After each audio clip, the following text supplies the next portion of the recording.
to your remote learning experience. It is Monday, the 30th, March 30th, so we're almost done with March. And today's lesson is going to be answering some questions about that Nearpod that you guys completed the other day. Just a few housekeeping items. I'm sure that you guys heard that we are going to be continuing remote learning until May 4th, I believe it was. So we are still in this for about another month or so. Obviously, I would rather be at school with you guys. I definitely miss seeing everybody every day. It's been hard to stay at home and work. But I think that we can all get through this together. If you guys have any questions or concerns, you can always feel free to email me. I'm checking my email constantly throughout the day. And also, something that I'm going to be implementing starting this week is going to be some office hours through Zoom. Okay. So I sent you guys all an email today, or yesterday rather, which was Sunday, about doing Zoom office hours. So every Monday from now on, I'm going to be offering a Zoom meeting from 1 p.m. to 2 p.m. And so I sent you guys a link for that. So all you have to do is click on the link, and it's pretty easy to join from there.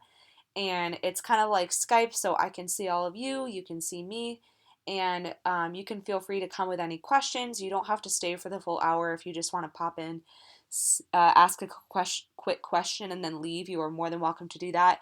If you also kind of just want to come in to check in and see how everything's going, that's absolutely okay too. Um, but I am going to try to prioritize some of the questions that you guys have on some of the lessons that we've been doing, okay? So, this is going to be reverting back to when we were learning about karyotypes and chromosomes and meiosis in that Amoeba Sisters video, which is all about karyotypes, which is all the chromosomes and the DNA that you guys have. So I did want to take this time to answer the questions that you guys put into Nearpod, because I think that will be really helpful moving forward. Okay. So we're kind of, it seems crazy, but we're almost kind of wrapping up meiosis right now. I had you guys watch that video and go through the different phases of meiosis, so I hope that was a little bit more helpful and informative for you. But also, if my videos aren't doing it for you and you feel like you could find other resources or you have questions, just ask me, or I can give you other resources of people who might be able to explain it a little better than I can. But yeah, today I just wanted to answer some of the questions that you guys have. So this is the report that I got from Nearpod that has all of your questions on it. So yeah, I want to answer some of these. So there was an open-ended question on this Nearpod, and the question was, after watching the Amoeba Sisters video, write down 3 facts that you took away from the video and 2 questions that you have about meiosis, chromosomes, or karyotypes. So I was reading these earlier, and I was very impressed by what you guys were able to kind of write down. So yeah, I just wanted to answer some of the questions that you guys had. Okay. So first question was and this is anonymous too, so I'm not calling you guys out for your questions. First question is, how many varieties can be stored in one cell? So I guess when I think of varieties, I'm wondering if that means chromosomes. So in most of your body cells, you have 46 chromosomes, but in your sex cells, which are sperm in males, eggs, and females, there are only 23 chromosomes. And each of those chromosomes most of them have genes on them that code for specific things. Something as simple as hair color, eye color, but a lot of times more complex things that help just your body function correctly. I don't know if that answered your question, but hopefully it might have. And then the next question is, what genes are more dominant? So we are definitely going to get a lot into dominant and recessive genes when we get to genetics, which is going to be very, very soon.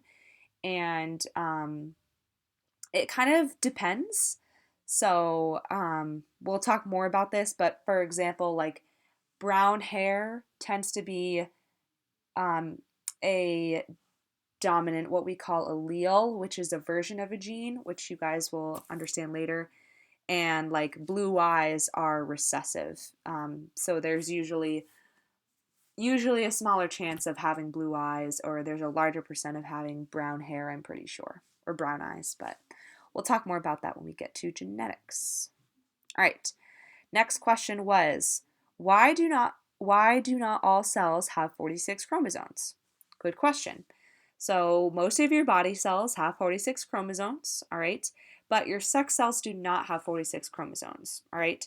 Your sex cells have 23 chromosomes.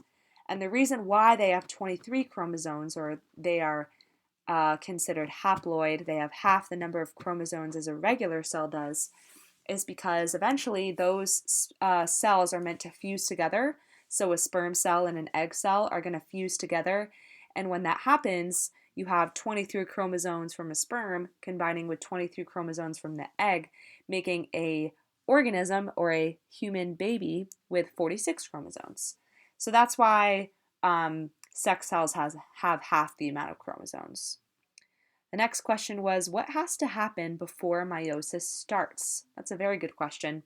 So I'm sure that there's some regulation with meiosis as there is with mitosis, mainly that we want to make sure the DNA is being replicated properly, and that it's being separated correctly. And I'm sure you guys have heard of different disorders that can happen when maybe things don't go necessarily, I guess, as planned. So I'm sure you've all heard of Down syndrome before, and that actually happens when you have one extra chromosome. Okay, so that could be an error from DNA replication. I'm not quite sure of the kind of logistics of it, but that is something that happens. So yeah, that hopefully answers that question. Okay. There can be missing chromosomes, which can result in a disorder. That's a good fact that I like. Okay. Why does it take 9 months to form a baby? All right, so that is the next question. So that is a good question. 9 months, probably on average, is just to form all the structures that a human baby has. Obviously, the gestation period, or how long it takes to kind of form a fully functioning baby, varies from species to species, but for humans, it's right around 9 months. Some species, it's longer, some species, it's shorter. But probably just to make sure all the structures are developed properly. Um, for example, like the spinal cord, that the formation of the spinal cord is a very interesting thing. I wish we had more to talk about developmental biology because there's so many cool things that go into it, but I'm guessing it's just 9 months because that's how long it takes to properly form all the structures that are needed before a baby can kind of just be on its own. So the next question is, what if the chromosome numbers aren't the same?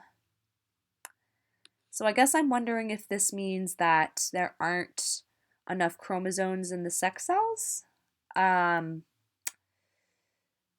if they are not the same, so like I said, there can be a formation of an extra chromosome, which is what happens in Down syndrome, or there are disorders that have a lack of a chromosome. I'm not quite sure what those are, but I would be more than happy to look those up actually. Let me see if I can find something about disorders with lack of.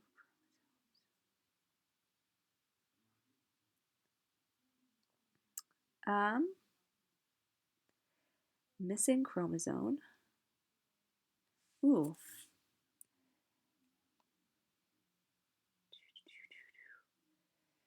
Here we go.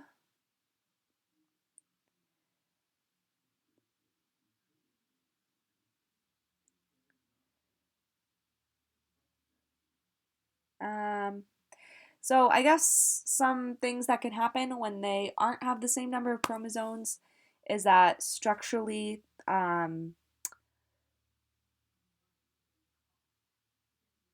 things can be different. Hmm. So my guess is that when sometimes there aren't the same number of chromosomes, maybe there's one missing, sometimes the fetus might not actually form, which is kind of sad. There's just maybe not enough genetic information to make sure that the fetus could actually survive. But in the case that the fetus does survive, there, like I said, with Down syndrome, there's usually some sort of sometimes some intellectual delays, but yeah, that's all I can really think of in terms of if the chromosome numbers aren't the same. But moving on to the next question. I really like these questions. You guys do a really good job. So more about meiosis. Okay, that's fine. Okay, question 1. What cell function must occur for twins? Ooh, this is such a great question. So twins, there's 2 different kinds of twins that I know of that I will talk about here. There's fraternal twins and identical twins. So identical twins, I'm pretty sure happens when I want to say it's the same. A sperm will fertilize an egg cell, and that egg cell will actually split into 2. Um, make See, I really need to confirm this because this is something I think is so interesting. So, yeah, so what happens is with identical twins, the sperm cell fertilizes the egg cell, and that the zygote or the baby that's formed actually kind of splits into 2 and it forms 2 different embryos. Um, so that is kind of cool. Um, but then what happens with fraternal twins is that there is um, 2 egg cells to begin with, and they're fertilized by 2 different sperm cells.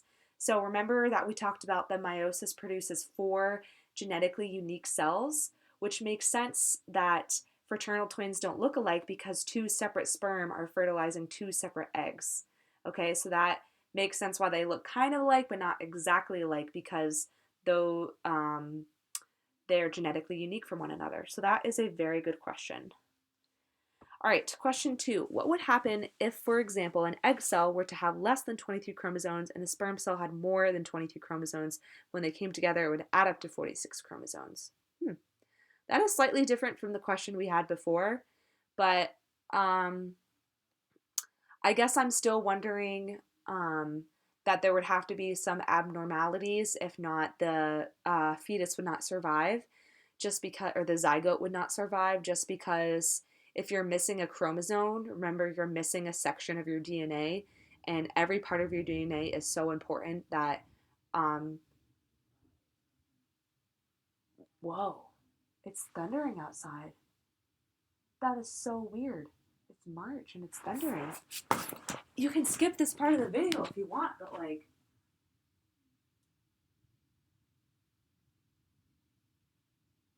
whoa, it is really thundering out. That's kind of crazy. Sorry. Um, anyways, yeah, so there would probably still be some developmental abnormalities. If not, the fetus might not even survive. Good question.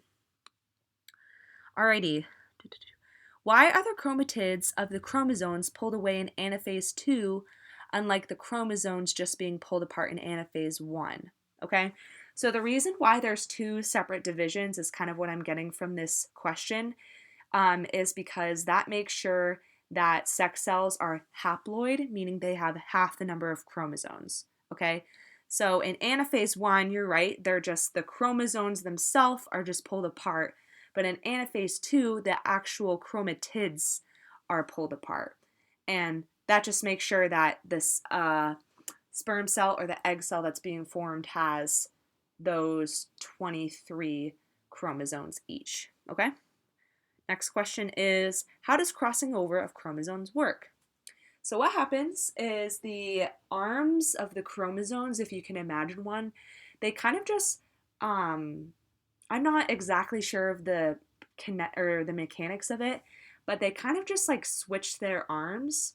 So this is a very weird example, but if you can imagine like switching an arm with one of your friends, that would be kind of like crossing over. Kind of a gruesome example, but that's the best example I can think of. So yeah, all right. I do not have any questions at the moment. That's okay.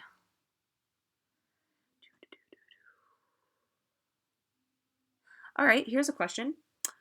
Why can you only have 46 chromosomes? Good question. Um, so I guess why we only have 46 chromosomes is because having more or less would lead to some sort of abnormality if no life at all. Um, I'm not sure why exactly that number is 46, but my guess is that each of those chromosomes just has the correct amount of genetic information and all the things that we kind of need for life. But yeah, these are such good questions. Like, I'm really impressed with you guys. Next question was, are there any more ways for cells to split?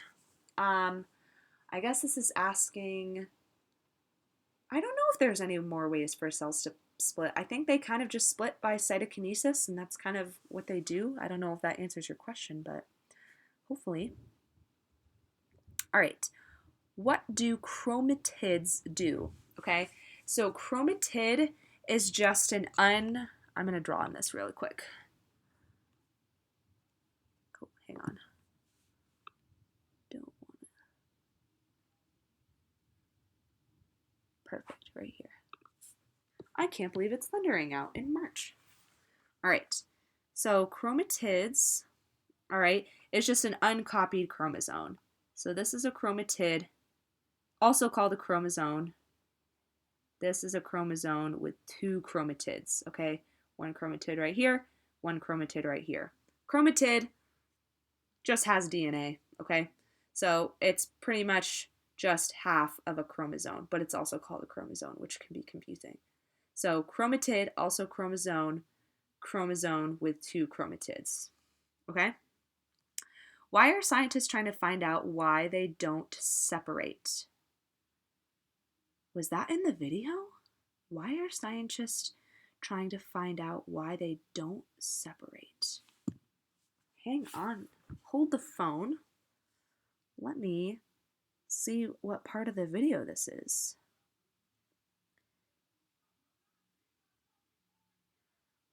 Karyotype.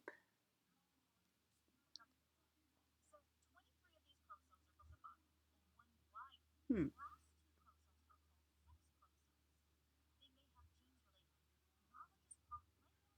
Huh. I'm not sure how to answer that question right now without wasting like 10 minutes watching that video. Um, but I will get back to you on that. That is interesting. Why do scientists? Okay, moving on. So you have more than 46 chromosomes?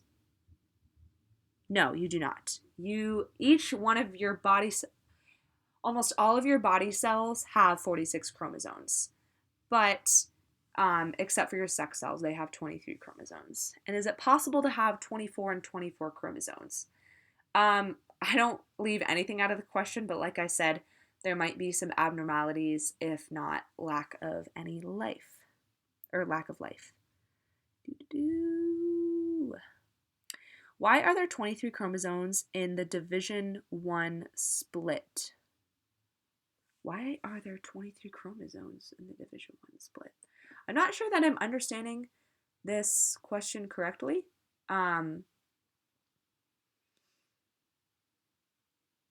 So I guess, so they have the 46. Why are there 22? I'm not sure how to answer this question, but eventually, I guess my best answer for now is that eventually the sex cells are going to have 23 chromosomes. I'm not sure if that answers that, but I'm going to move on to the next question. Are these types of cells created as often as the cells that go through mitosis? Answer, it depends. So sperm cells are constantly being produced in males like most of the time. But actually in females, it's very interesting is that you are born with a certain amount of eggs, and that is all of that your body is going to be able to produce. So males kind of constantly produce sperm, but in females, you are born with the amount of eggs that you are going to have for life. So that's kind of an interesting difference. But eggs are a little bit more complex than sperm, so maybe that's why they're not being produced all the time. But great question. I still don't get why they need to divide twice. Okay, so the reason that they divide twice, let me see if I can draw a good picture right here, is if I have my replicated chromosome, which looks like this. Oops. Just let me draw. Hang on a sec. So if I have a replicated chromosome like this, and I have 46 of them, okay, the first time I divide, all right, I have this, I have this.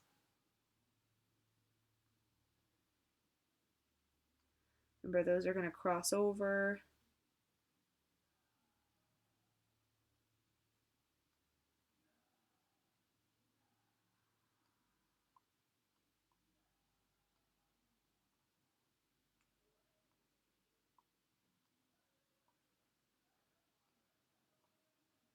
So this is kind of what, no, meiosis is going to look like at the end. You're going to have 4 new cells. Fortunately, there's no way for me to show that they're new. And they each have like little chromatid / chromosome that looks like that. Okay, so they need to divide twice just to make sure they're kind of down to this one chromatid for each of the chromosomes, okay? Because if you remember, the cells, their DNA normally looks like this spaghetti right here called chromatin, and then it organizes itself. It makes a copy of that DNA. So then you have 2 of these, and eventually those will form a chromosome like that, okay? But if you think about it, one part of the chromatid is this copy of the DNA, one part of the chromatid is this copy of the DNA, okay? So the chromatid just has the genetic information that one cell needs, okay? In this case, it only needs one copy of each of the chromosomes because eventually a sperm cell is going to come along like this, and it's going to have its copy of 23 chromosomes, and eventually they will fuse together. Okay? So that just makes sure that the sperm and egg cells have the correct number of chromosomes. I also don't understand why it starts at 46, gets to 23, and then when they divide again, it's still 23. So that's a very good question. So you start with 46 chromosomes, and the reason why it gets down to 23 is because the sister chromatids aren't separating at this point. So if I have 46 total in here, 23 go to this cell, 23 go to this cell. And the reason I still have 23 is because these chromatids are still considered chromosomes, okay? So I still technically have 23 chromosomes, even though these are also called chromatids. So hopefully that answers that question. All right. Moving on to the next question. Is there a reason why they don't acknowledge the 92 chromatids and just consider it 42 chromosomes?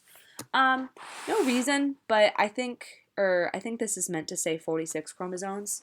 I don't think there is a reason, but I think it's just trying to acknowledge the fact that there are 46 chromosomes technically in humans, whether it's a chromatid or a chromosome, I guess, if that makes sense. That is a good question, though. 2, have the scientists who research non-disjunction found any reasoning why this occurs? Maybe this relates to the question from earlier. Hang on a second.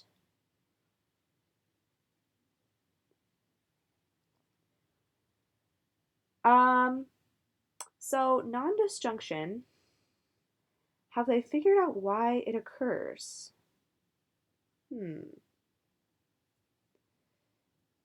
So I'm assuming I would have to do a little bit more research on this, But I'm assuming that, so non-disjunction is when the chromosomes don't separate properly.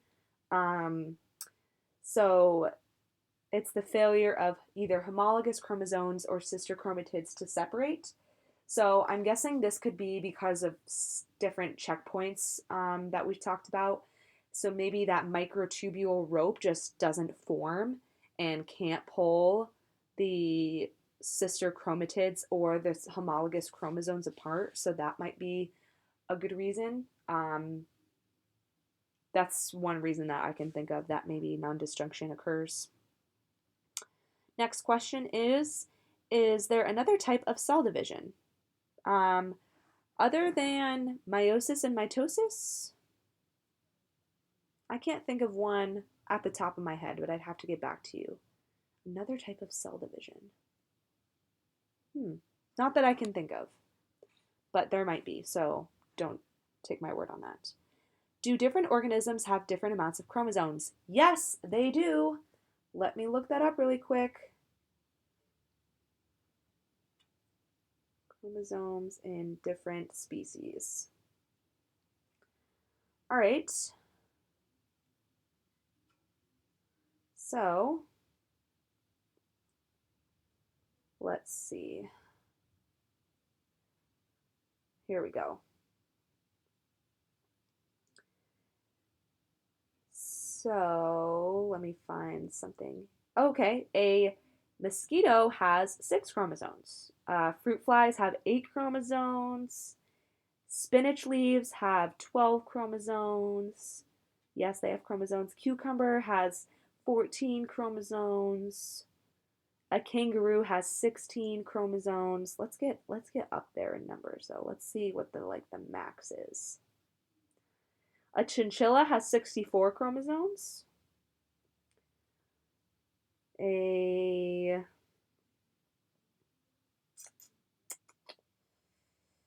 What else is there? Something cool. Whoa. Here is a organism that has 1,260 chromosomes, and it's a type of fern. So yeah, there are a wide variety of chromosomes depending on species. Very good question. All right. Questions. Why does PMAT happen twice in mitosis? I kind of explained that above just to make sure that each cell that's formed has 23 chromosomes. Is meiosis 2 just mitosis? Because it is just two cells splitting. Nothing special? Question mark. I guess you could say that's true. The only reason why it's kind of not like mitosis is the products are different. So mitosis, remember, forms 2 cells, but meiosis forms 4 new cells. So I guess the mechanism is technically the same, the PMAT, but the products are very different. All right. Why are all the cells produced in meiosis different? So the reason that they're different is because of crossing over, okay? So when you form those sex cells, all right, you have your DNA and you have 23 copies of each chromosome for 46 chromosomes total, okay? 23 of those come from your mom, 23 of those come from your dad, okay? And you can imagine, well, your parents have different characteristics, okay? So when they cross over, when those chromosomes cross over, you're essentially like exchanging different like genes. So maybe, yeah, I think this will make a lot more sense once we get to genetics, but that's why they're different is because of that process called crossing over. All right. It starts in, but not. Does interphase happen twice in meiosis? No, interphase does not happen twice in meiosis. It only happens once. Okay? When the chromosomes cross over is when the genes get mixed. What genes will first cross over? Will the first crossover give you? I'm not quite sure what what you'll kind of get as a result of crossing over. I'd have to look more into that. Next question is, why don't sperm cells create 2 identical cells? The reason why there's not, and remember, sperm cells, there's four cells that's formed total, not two. But the reason why they are genetically unique from one another is because that's actually pretty advantageous. So imagine if there was an error in your DNA and you passed it on to your reproductive cells, that would mean that your offspring are also receiving some sort of disorder or abnormality, okay?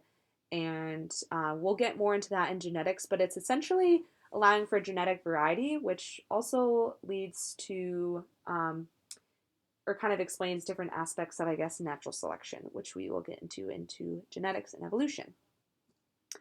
What causes chromosomes to separate incorrectly? Kind of like I mentioned earlier, there could be some errors on the checkpoints, so like maybe the spindle doesn't form correctly. That looks like it's it. They're not pulled apart. That could be a couple reasons why. But it looks like that is the end of your questions. So all you have to do today is just watch this video. Pretty straightforward and simple. I'm really glad that you guys created these questions. They were very good. Also, one thing I wanted to commend you guys on is you did a really great job on your mitosis models. I was really impressed with your creativity and what you guys used for different materials in your homes. So great job on that. But that's going to be it for today. We're going to continue moving through meiosis, and we're probably going to have an assessment, a very brief assessment very soon. So hope you guys have a great rest of your day. Try to tune in today at 1 o'clock for our office hours.